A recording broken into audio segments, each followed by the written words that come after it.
नमस्कार, आप देख रहे हैं जेएमडी न्यूज और मैं हूं आपके साथ शुभांगी पांडे। आप सभी को जन्माष्टमी की हार्दिक शुभकामनाएं। जन्माष्टमी का त्योहार अपने आप में ही उल्लास और खुशी का पर्व है। एक ऐसा पर्व जब कन्हैया ने अपने भक्तों के उद्धार के लिए धरती पर जन्म लिया और इसीलिए भक्त भी कान्हा के जन्मोत्सव को बड़े ही धूमधाम से मनाते हैं, साज सज्जा करते हैं और एक से एक पकवान बनाते हैं। हर ओर जो उत्साह है वो देखते ही बनता है। इस बार जन्माष्टमी का उत्सव क्यों है खास और इस पर्व को और खास बनाने के लिए हम क्या क्या कर सकते हैं, इस पर बात करने के लिए हमारे साथ आज जुड़ी हुई हैं फेमस एस्ट्रोलॉजर अलका तिवारी जी। अलका जी, बहुत स्वागत है आपका। मैम सबसे जी जन्माष्टमी की शुभकामनाएं। जी आपको भी मैम, और अपने कार्यक्रम की शुरुआत करना चाहेंगे और सबसे पहला सवाल आपसे यही कि जो जन्माष्टमी है इस बार वो मनाई कब जाएगी, 26 अगस्त को या फिर 27 अगस्त को? जी बिल्कुल, 26 अगस्त को सोमवार के दिन इस बार जन्माष्टमी मनाई जाएगी, क्योंकि अष्टमी जो तिथि है वो एक ही दिन की है जो कि 26 तारीख को है। जन्माष्टमी का पर्व भाद्रपद मास की कृष्ण पक्ष की अष्टमी तिथि के दिन मनाया जाता है। भगवान विष्णु के 8वें अवतार कृष्ण जी का जन्म इसी दिन हुआ था और इस दिन पर रोहिणी नक्षत्र भी बन रहा है, तो बहुत ही सुंदर योग बन रहे हैं। जी, जन्माष्टमी की जिस तरीके से आपने जिक्र किया, तो ये जो रोहिणी नक्षत्र है वो कब से लग रहा है?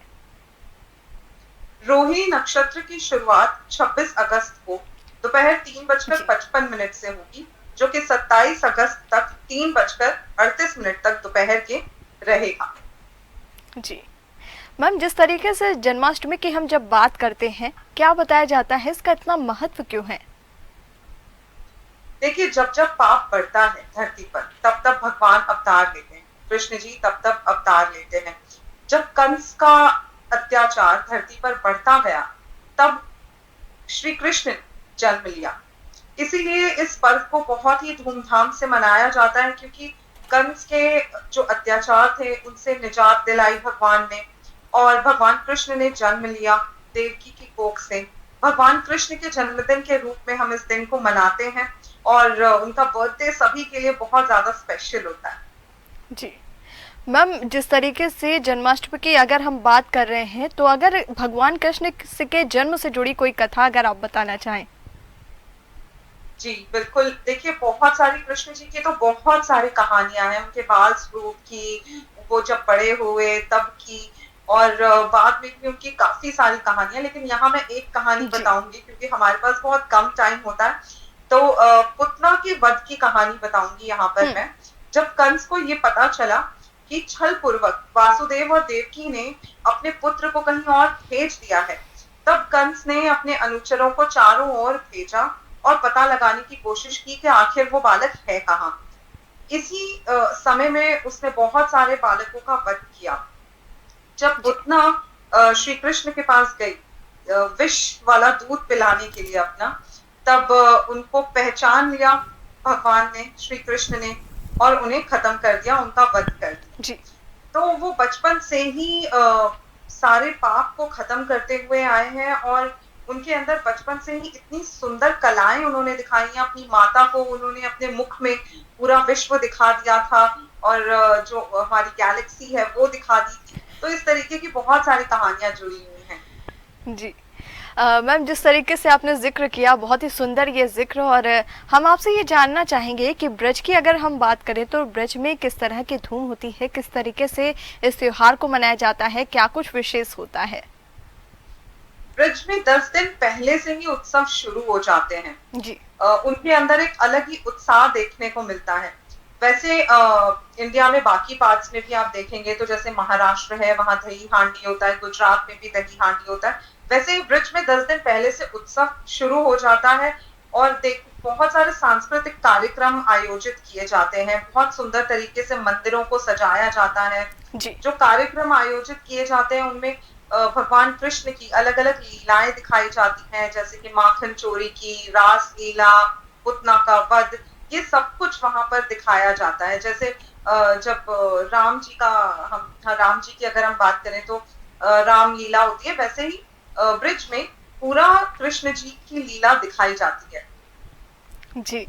देखिए, जिस तरीके से आपने ज़िक्र किया है, बहुत ही यकीनन बहुत सुंदर जी ये ज़िक्र, और जिस तरीके से ब्रज की आपने बात की है, आपसे ये जानना चाहेंगे कि देखा ये जाता है कि मथुरा और वृंदावन में अलग-अलग दिन जन्माष्टमी मनाई जाती है। ऐसा क्यों होता है?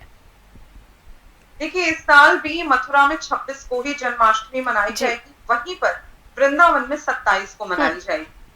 वृंदावन में होता क्या है कि वहां जी। पे उदया तिथि मानते हैं, जिस दिन उदय होता है, सूर्योदय हुँ। होता है, उस दिन की तिथि के अकॉर्डिंग जन्माष्टमी का पर्व वहां मनाया जाता है, जी। इसलिए ये दोनों जगह पर डिफरेंट डिफरेंट डेट्स पे मनाया जाता है। जी। मैम, अगर जिस तरीके से हम गृहस्थ हैं और जन्माष्टमी हम घरों में अपना मनाते हैं, उत्सव मनाते हैं, इस बार हम किस दिन इसे अपने घरों में मनाएं? जितने भी गृहस्थ लोग हैं वो सभी 26 तारीख को ही जन्माष्टमी मनाएंगे। 26 तारीख के दिन व्रत रखेंगे और 26 तारीख को रात में 12 बजे के बाद जब हम कृष्ण जन्म कर लेते हैं, उसके बाद अपने व्रत का पारण भी करेंगे। जी। मैम, जिस तरीके से ज़िक्र कर रही हैं आप जन्माष्टमी का, अगर गृहस्थों की हम बात करें तो गृहस्थों की जो पूजा होती है और जो मंदिरों की पूजा होती है, उनके नियम अलग-अलग क्यों होते हैं? देखिए, ज्यादा डिफरेंस नहीं है नियमों में, लेकिन आप एक एग्जाम्पल से समझ सकते हैं कि जैसे हम अगर पढ़ाई करने चाहते हैं तो घर जी। पे भी हम पढ़ते हैं, लेकिन स्कूल में भी पढ़ते हैं। हुँ। तो उसी तरीके से बस हमारा मन साफ होना चाहिए, भक्ति होनी चाहिए, ईश्वर हर जगह मिलते हैं, तो ज्यादा कुछ डिफरेंस नहीं होता है। जी। इसीलिए आप अपने घर पे भी पूजा कर सकते हैं, कृष्ण जन्म का जो उत्सव है वो आप अपने घर पे भी सेलिब्रेट कर सकते हैं। काफी सारे लोग मंच बनाकर, बहुत ही सुंदर सा दृश्य बनाकर हुँ। कृष्ण जी को पालने में बिठाते हैं। ये जी। सब कुछ आप घर पर भी कर सकते हैं। जी। इस बार अगर पूजा की हम बात करें तो क्या बताया जा रहा है मैम, कब जन्म किया जाएगा और जन्म करने का क्या कुछ महत्व होता है? बिल्कुल, कृष्ण जन्म का जो मुहूर्त है वो रात 12 बजे से शुरू होगा और 12:45 तक का रहेगा। तो जी। सभी के पास 45 मिनट का समय रहेगा। अष्टमी तिथि एक ही दिन पर है, जो कि 26 तारीख को है, जो आपको पहले ही मैंने बता दिया। जी। इस दिन पर आप जो है कृष्ण जन्म करेंगे, इसमें बहुत सारी चीजें आपको फॉलो करनी है, ठीक हुँ। है? बहुत सारे तरीके होते हैं। कृष्ण जन्म करने के लिए खीरा सबसे ज्यादा महत्वपूर्ण होता है। भगवान को खीरे में बिठाकर ढक दिया जाता है। उसके बाद जब कृष्ण जन्म का टाइम होता है 12 बजे, जी। तब उन्हें खीरे से निकाला जाता है, उन्हें जी। गंगा जल से स्नान कराया जाता है, दूध दही से स्नान कराया जाता है, साफ करके उन्हें अच्छे वस्त्र पहनाए जाते हैं। नए वस्त्र आप ला सकते हैं सुंदर जी। सुंदर से, वो आप उन्हें पहनाएं। उसके बाद धूप दीप करें और हुँ। भोग में हम बाल स्वरूप को भोग में माखन चढ़ाते हैं, जो कि उनका सबसे प्रिय, ये हम सबको पता ही है। जी। मैम, कहा यह जा रहा है कि इस बार जयंती योग में भगवान कृष्ण का जन्म होगा। जयंती योग क्या होता है और ये संयोग खास क्यों है? देखिए, इस बार बहुत ही शुभ संयोग है। हम सभी के लिए ये बहुत अच्छी अपॉर्चुनिटी है कि जी। हम भगवान की पूजा इस संयोग में करें। जयंती योग भी है, रोहिणी जी। नक्षत्र भी है। इस दिन पर चंद्रमा वृश्चिक राशि में होंगे, जी। जैसे भगवान के समय पर हुआ था। इस दिन रोहिणी नक्षत्र और चंद्रमा का वृषभ राशि में होना बहुत फलदायी रहेगा सभी के लिए। और बुधवार और सोमवार को जब भी जन्माष्टमी होती है तो इसे हुँ। जयंती योग कहा जाता है, जी। क्योंकि बुधवार को श्री कृष्ण का जन्म हुआ था और जी। सोमवार के दिन उनका नामकरण हुआ था। जी। यकीनन बहुत ही सुंदर वर्णन मैम, और इसके साथ ही हम आपसे ये भी जानना चाहते हैं कि जब भी भगवान के जन्म किया जाता है, चाहे भगवान कृष्ण की हम बात करें या भगवान राम की बात करें, पंचामृत बहुत विशेष होता है पूजा में। पंचामृत कैसे बनाया जाए और इसका क्या कुछ महत्व होता है? जी, बिल्कुल। देखिए, पंचामृत को ना एक बहुत ही होली, बहुत ही प्योर चीज माना गया है हमारे हिंदू धर्म में, सनातन धर्म में। जी। तो पंचामृत बनाने की भी एक विधि है। पंचामृत में आपको सभी चीजें जैसे दूध, दही, गंगा जल, ये सब कुछ आपको इंक्लूड करके पंचामृत बनाना चाहिए। इसमें मेवा, चीनी, ये सभी कुछ जी। आपको मिलाकर पंचामृत बनाना चाहिए और भगवान को इससे स्नान भी कराना चाहिए और उसके बाद आप भोग भी लगा सकते हैं और जी। लोगों में बांट सकते हैं। जी। जिस तरीके से मैम जिक्र कर रहे हैं हम पूजा का और घरों में जिस तरीके से पूजा करनी है, तो भगवान के जन्म के समय क्या किसी विशेष मंत्र का भी हम जाप कर सकते हैं? बिल्कुल। आपको यहाँ पर मैं 3 मंत्र बताने जा जी। रही हूँ। ये जन्म के समय आप ज़रूर चैंट कर सकते हैं, जितने भी जी। हमारे व्यूअर्स देख रहे हैं। और साथ ही साथ आप व्रत रखते हैं, पूजा करते हैं, तो पूरे दिन में भी अगर आप चैंटिंग करते हैं, हुँ। तो भगवान श्री कृष्ण को प्रसन्न करना बेहद आसान रहेगा। जी। तो पहला मंत्र है ओम कृष्णाय नमः, इसका आप चैंटिंग करें। दूसरा मंत्र है गोकुल नाथाय नमः और तीसरा मंत्र है ओम नमो भगवते श्री गोविंदाय नमः। जी। मैम जिस तरीके से जिक्र किया आपने मंत्रों का, अगर हम इस बार भगवान कृष्ण को या लड्डू गोपाल को कोई खास वस्त्र पहनाना चाहें, तो क्या राशिवार इस बार भगवान को वस्त्र पहना सकते हैं?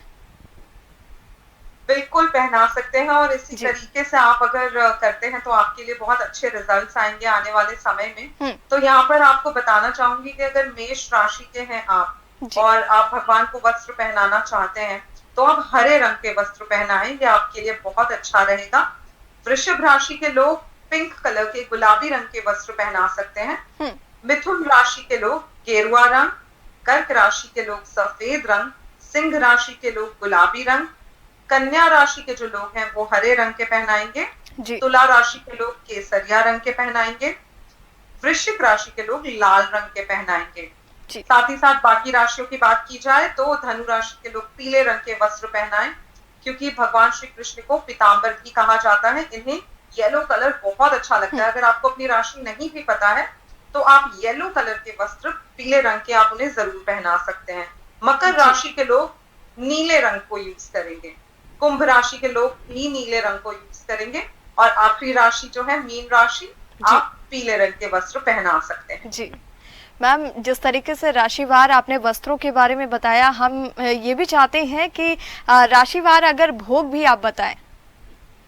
जी बिल्कुल। देखिए, जो राशियां मैंने आपको अभी बताई हैं, जैसे मेष, जी। वृषभ, मिथुन, कर्क, जी। ये जो शुरुआत की 6 राशियां हैं, अगर ये भोग लगाना चाहती हैं जी। तो ये माखन मिश्री का भोग जरूर लगाएं। माखन मिश्री खैर हर किसी को चढ़ानी चाहिए, जी। लेकिन जो मीन राशि के लोग हैं और जो कुंभ राशि के लोग हैं, उन्हें इलायची जरूर चढ़ानी चाहिए, इससे जी। उन्हें बेहद फायदा होगा। और तुला राशि, वृश्चिक राशि के लोग मोर पंख जरूर चढ़ाए भगवान को। जी।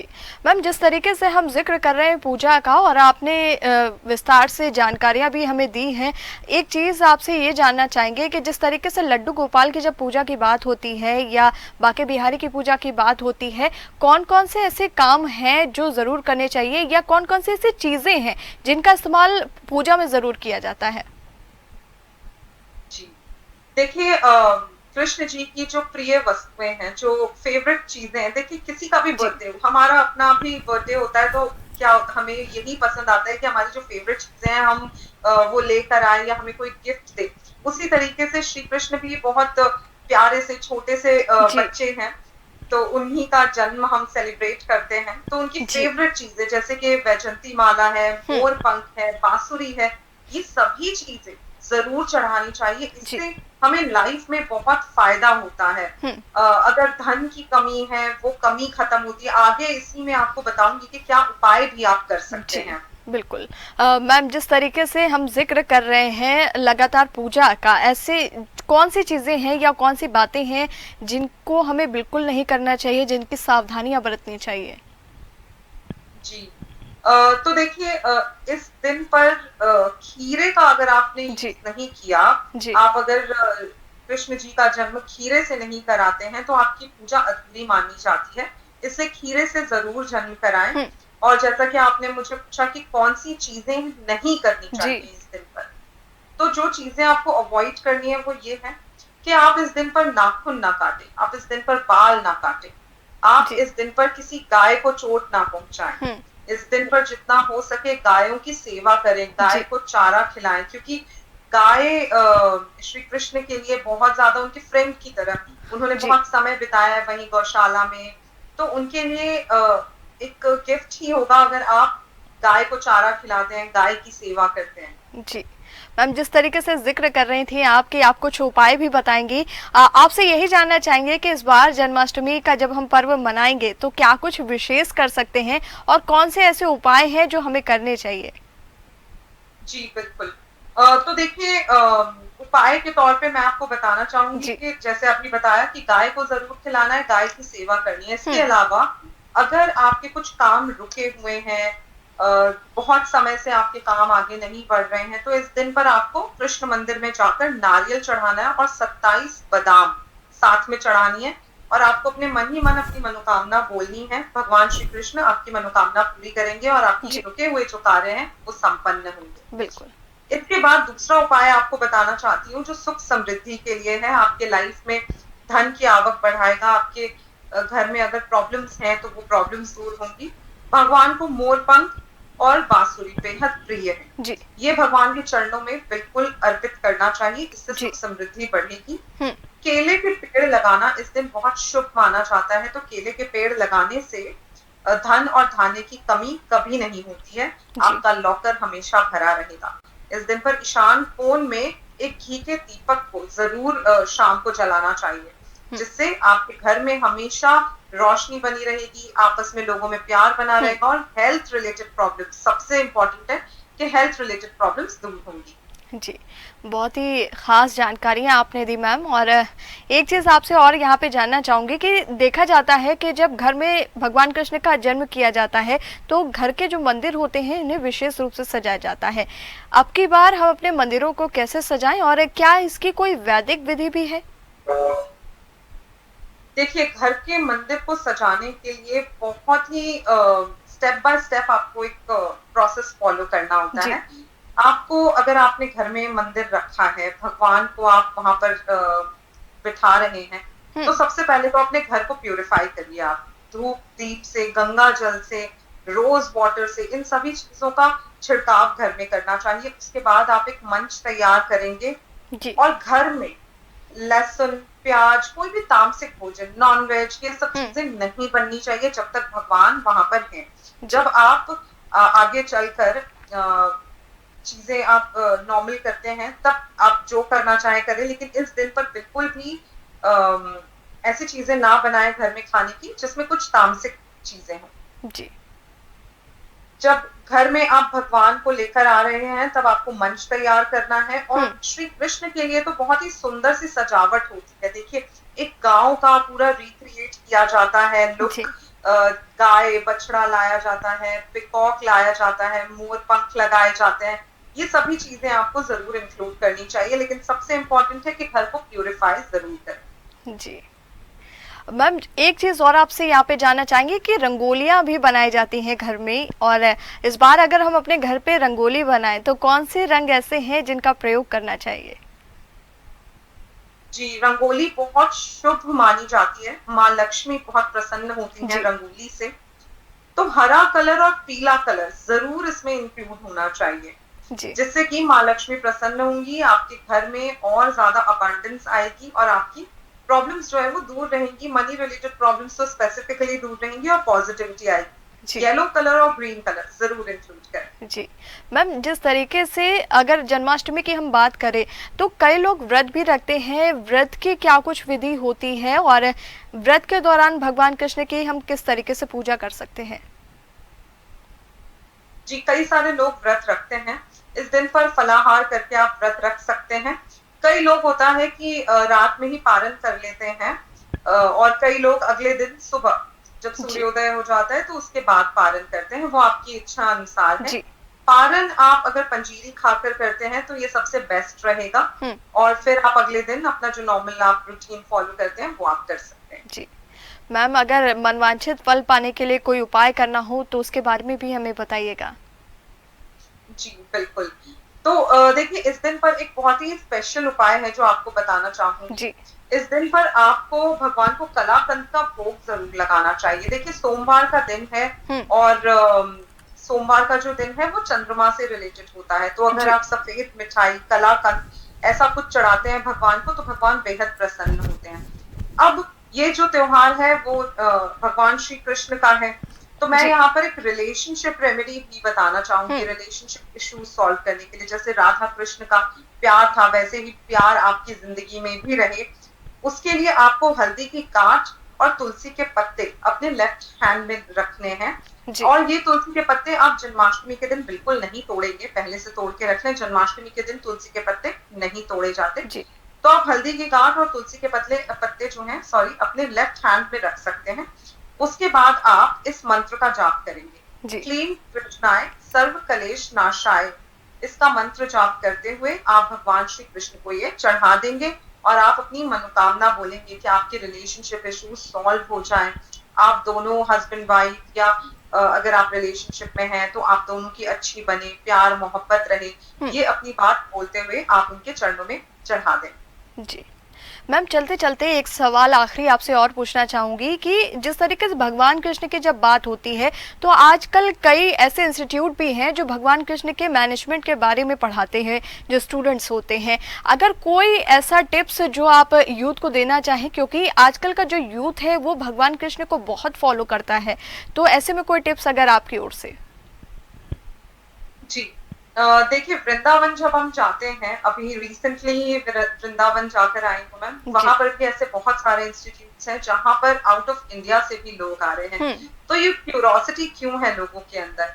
क्योंकि गीता में श्री कृष्ण ने हमें इतनी अच्छी चीजें एक्सप्लेन की हैं कि आप फल की इच्छा मत करो, सिर्फ कर्म करते जाओ, और भी बहुत सी ऐसी बातें, उन पर लोगों को फोकस करने की जरूरत है।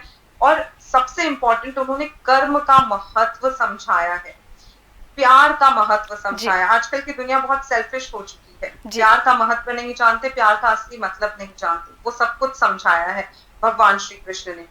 तो यही सारी जो चीजें हैं उसकी वजह से यूथ जो है बहुत ज्यादा अट्रैक्टेड है। एंड आई वांट टू से कि लोगों को गीता ज्यादा से ज्यादा पढ़नी चाहिए ताकि कर्मों का महत्व समझ आए और लोग फल से ज्यादा अपने कर्मों पर ध्यान दें। बिल्कुल मैम, बहुत बहुत शुक्रिया आपका हमसे जुड़ने के लिए और इतनी सारी जानकारी देने के लिए। Thank you so much. और फिलहाल के लिए इस प्रोग्राम में इतना ही। बाकी की खबरों के लिए देखते रहिए GMT न्यूज़।